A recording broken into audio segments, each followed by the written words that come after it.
it is a cold, windy, and beautiful day.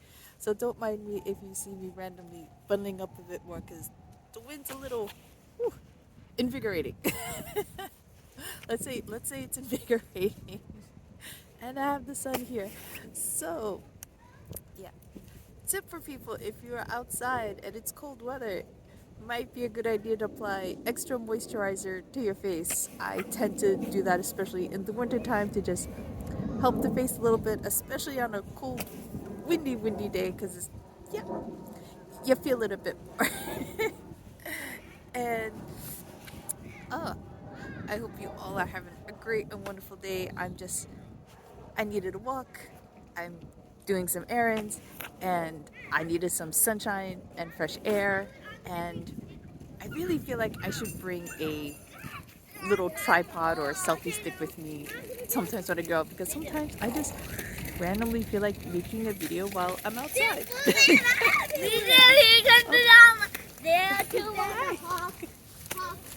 Oh my god, they're so cute.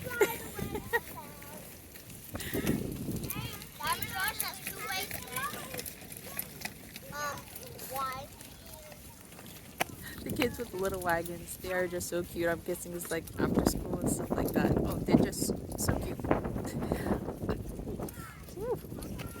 Anyway, so one of the great things that, you know, I think I came up with a new tagline for myself. I don't know how hashtag things with things go viral, who tracks them or whatever, but I've kind of been saying stuff like this to myself anyway, and hope share with you guys. Like, I actually it's kind of two, but they're kind of related. So it's like find the excuse or be the excuse. And so it's just like, you know, sometimes you gotta find the excuse to go out, to work out, to give someone a compliment, to do something nice for yourself. Because I know a lot of times that, you know, there can be a lot of negative self talk. And sometimes it's just like, you know, find the excuse to give yourself a compliment. Maybe it's giving someone else a compliment. It could be all types of things. This is a very invigorating way we're having today. And then the other notion is, you know, like, oh, if you always want to do that program or take that trip and you have the means, or if you, even if you don't have the means, sometimes you can find the excuse to do it. I mean, sometimes things are not in line and it's not the right timing for it. So I'm definitely not saying don't force yourself to go into debt to do certain things. I'm definitely not saying that. Sometimes you have to take a risk, or sometimes something just happens to show up. Because, you know, like what happens, you know, with some people, like some people want to travel a lot. I'm one of those people that want to travel, and I love traveling. And especially during 2020 and stuff, all traveling came to a halt, and I started traveling more in 2019. And it's like, I was like excited, and it's like, ah, the timing wasn't good for it anymore. And, you know, and sometimes you need an excuse. Maybe it's a friend's wedding, and maybe it's not. Maybe it's a high school reunion. Maybe it's a whole bunch of different things. Like, I'll give you two examples. Um, a friend of my husband got married in Thailand, like his fiance's, you know, from Thailand, and there are other reasons they were doing it in Thailand. We could not make that trip. I mean, 8 months for a trip to Thailand around Christmas time is not quite enough planning, and also the finances for it, because, you know, you're thinking to ticket, because a lot of the main thing is tickets, plane tickets and accommodations.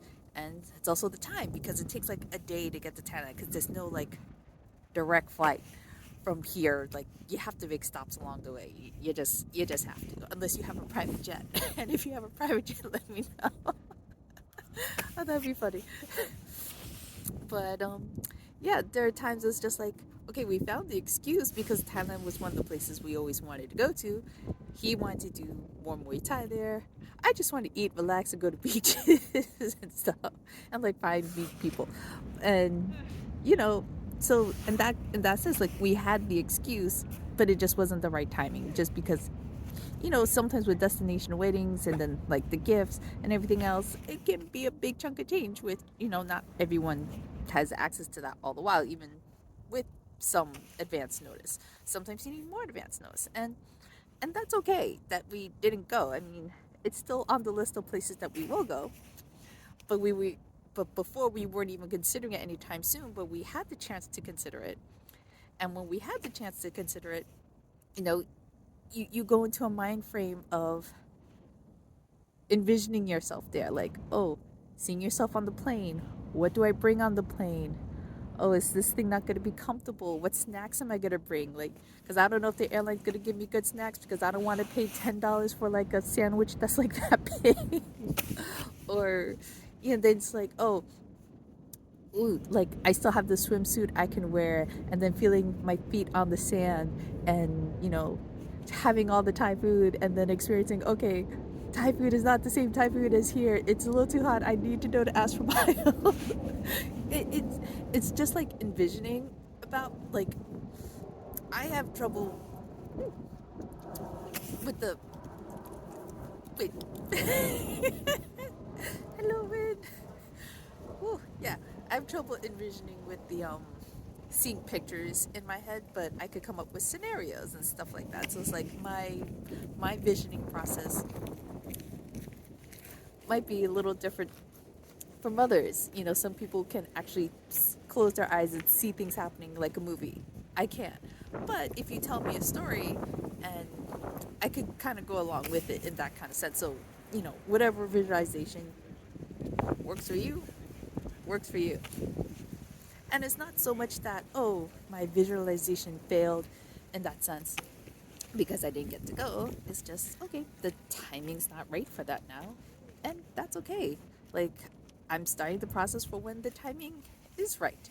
So, and it's not, and I'm not like also disappointed because I don't think it's never going to happen. It's just like, okay, it is what it is. And now it's like, I have an idea. I have more of a sense of things I want to go to because, you look up one thing online, and then YouTube, Facebook, they send you all the ads, algorithms, things to show you all these other things. So I was seeing all these tourist spots in Thailand, and different cafes to go to and different experiences. It's like, ooh, I never thought of that. We could do that and stuff like that. Because, it's just really getting yourself in that feeling of that gratitude and like peaceful place that you really want to be in, because something may come up where it's like, okay, I'm going to give you something better. I guess what most people would be like, oh, you could ask for like a new car, but you would want, but the universe is like, oh, if you're so insistent on that, but I had this Lamborghini or Bentley or something else for you. But if you really just want that other new Toyota, okay, I'll give you that. You don't know what you're gonna miss out on. So I don't really try to focus too much on the visualization, like things have to happen this exact way, because you don't know. Things happen. Things change all the time. And so a couple years ago, we had a destination wedding in Florida. That was also more economically priced, but still pricey because he was a groomsman, and I'm and at the time I was stressed out because I'm trying to finish my homework for my yoga training. And I guess it's not as common for yoga trainings, but my training was a bit different. You know, I I ended up at my yoga training by pure synchronicity because I was thinking of doing a teacher training for like 10ish plus years. I'm just like, oh, it's so expensive. I have no idea how to go do this. Or there were like different immersion courses, but it's like, how am I going to afford to do that? A lot of times, it comes to money and time, because it's like, oh, when am I going to take off time from work to be able to do this?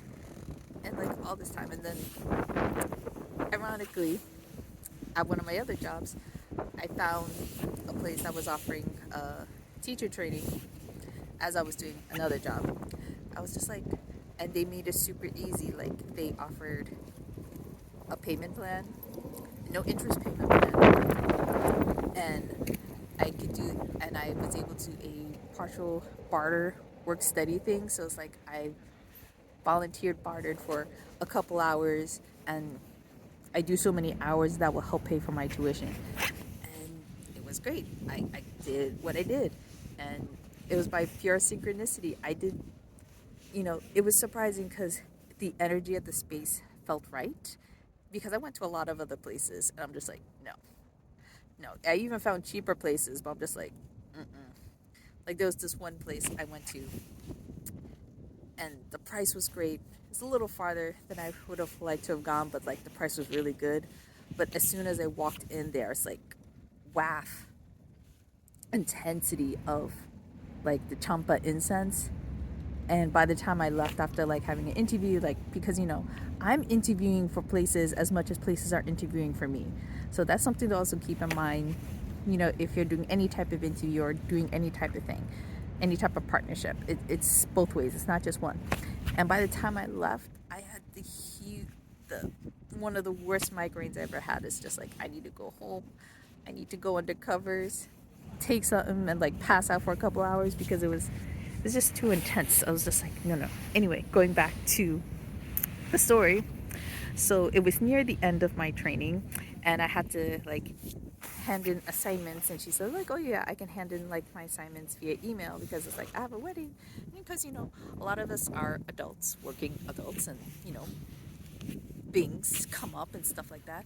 So I'm working on my homework, and my homework were these malady reports. What you don't know about malady reports, if you don't know what they are, maladies is like different ailments. And so I had to come up with these small reports. I had, how many did I have? I had a lot. I don't remember how many I had. At some point, there was a whole large list that were split up between the 8, 9 of us.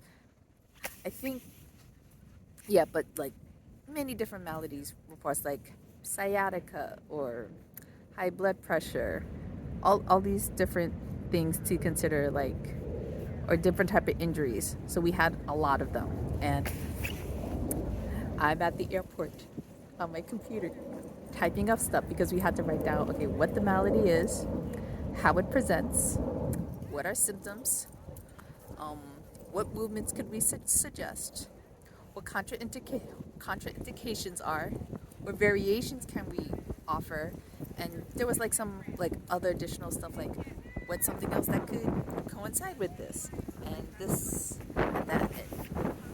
Good morning. Hello. Anyway, so it's like, as we are at the airport, I'm typing away, and I'm not one to completely procrastinate. I had a lot to do, and my job, and getting ready for this wedding. I didn't just leave everything to the last minute. A little bit, but not. I did not leave everything. I think I had to do 20. Yeah, 20 sounds about right because like we had a whole thing of different maladies and everyone had to do something. So it's like, oh, eventually we'll have this big like source that we can all reference to for each other and share it. I don't know if that actually happened. It was such a long time ago. I don't remember. And so I was doing that at the airport because, it was important to go and we had the reason to go. And I'm just like, but I have to finish all this stuff. But it's like, you could submit it by email. I'm like, okay. So I'm like typing at the airport. I wasn't typing on the plane, obviously. And then, driving through because it's like we had to go pick up the suits and everything else, and then driving and then getting to the venue because since it was like a destination wedding, they rented out a villa, so like we had our own personal little villa. Some people had their own personal villa. There was like one big villa where the other people were. And okay, my hand is cold. Okay, I need to switch hands and gloves. Okay. Whew. Whoop. Yeah. Okay. Okay, hold the phone this way. Okay. So I had to switch hands. It was getting a little too cold for my other hand, even with the gloves on. And yeah, and then doing all that, and then any spare time I had, I was still working on my homework. I'm like, I gotta do my homework. I gotta finish. Even when people were like hanging out by the pool, they're like, I'm still doing my. I'll be there in like an hour or two, and then I was finally able to submit it, and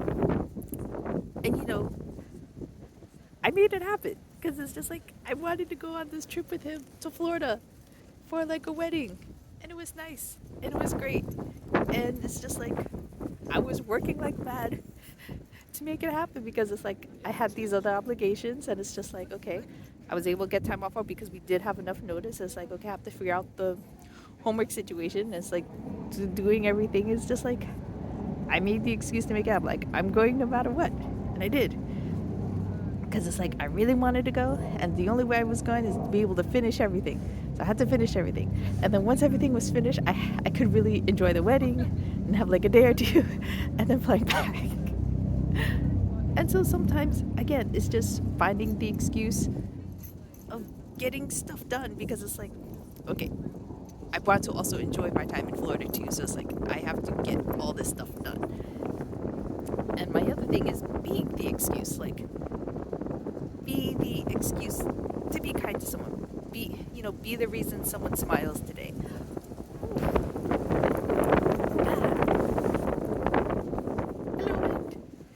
Hello. Sometimes, I've had people tell me years after the fact, or someone else tell me like, oh yeah, this person said this about you, and I'm like what? I had no idea I impacted people's life. Like with one of my longtime friends, I knew him for a very long time, and a lot of times, friendships you don't always talk as much over the years, and it's just like I would always do my best to at least call, send a message, and stuff like on the holidays. And, it was surprising to me that, even when I didn't hear from him for years, because I would just leave the message, like, like, oh, it's that time. Or it's like, whenever it snows, I send him a picture of that because he loves snow, because he doesn't have snow where he lives. And so, yeah, and so, okay, gotta switch gloves again, because now this hand is very cold. Ah! Yeah, and then he told me, like, yeah, I honestly look forward to seeing your messages all the time, like when it's the holidays and stuff, because you remember me. And one year, you know, it, one of my teachers, it was during that weird bubble time after 2020 where things were just weird. And she suggested, sending people Christmas cards because, you know, people don't send as many Christmas cards as they used to. Sorry, shaky, because trying to get the glove back on for my hand because it's cold. And I sent him, so I sent him a message like, "What's your address? I want to send you a Christmas card." And he sent it to me right away. And then later, he sent me a picture with my Christmas card on the Christmas tree. I'm like, oh my god, that's so cute. It's like, it's all the decorations, and then my big card right on the Christmas tree. So you never really know how you're going to impact people, or the gifts you give, something. So it's like, find the reason, be the reason. And to go along with that, today, I was at the bank, and I stopped because I saw one of the most gorgeous, beautiful dogs I've ever seen. He was giant and fluffy and brown, and I'm just like, oh, I hope they're coming out so I can maybe talk to the person, maybe pet the dog. I was like, really, I would love to pet the dog. And I was just, as I see her talking to someone, as they're about to leave, but then she's talking to someone, I'm like, okay, maybe I'll just be slow, at the ATM right now. And it's like, I'm just kind of looking at the dog, and then she comes out. I'm like, would you? Could I pet the dog? You know, I was just so happy. This is a big, fluffy dog. The dog almost came up to my hip, and maybe without the fluff, he might come to mid thigh. But no, he's a big dog. He was super sweet and kind, and he was like, "Oh hi," and then oh yeah, he's super friendly. He actually loves people and pets. Come right up against my legs, like, "Yo, yeah, if he really likes you, really puts his weight on you." I'm like, "Yep, he's doing that." I'm like, "Oh, so fluffy." And then other people are coming by, and they had the same exact expression I did when they saw the dog. They're like, "Oh my god, can we? And he's like, sure. And she was telling me like, oh yeah, I've been really thinking about him trying to be a therapy dog. Jordan's name, like Jordan being a therapy dog, because he just loves people so much, and it's like he loves people, he loves getting pets and like showing affection. I'm like, oh, that would be such an amazing idea as I'm petting and like fluffiness. And I hope me saying that helped encourage her to find the resources she needs so he can be a therapy dog, because I'm like, that is what this dog loved to do. He loved like greeting people and making people smile, because like as I was talking, because I guess me being there also made other people feel comfortable to ask if they could pet the dog. Because as I was there, at least 4 other people came over to wanting to pet the dog, and like pet the dog, and the dog was super happy. And I'm just like, oh, that fluffy cuteness, I love it. Alright, so be the reason, find the reason. And I'm gonna end this video because it is getting very, very windy, and I think it's time to go because my hand feels frozen now.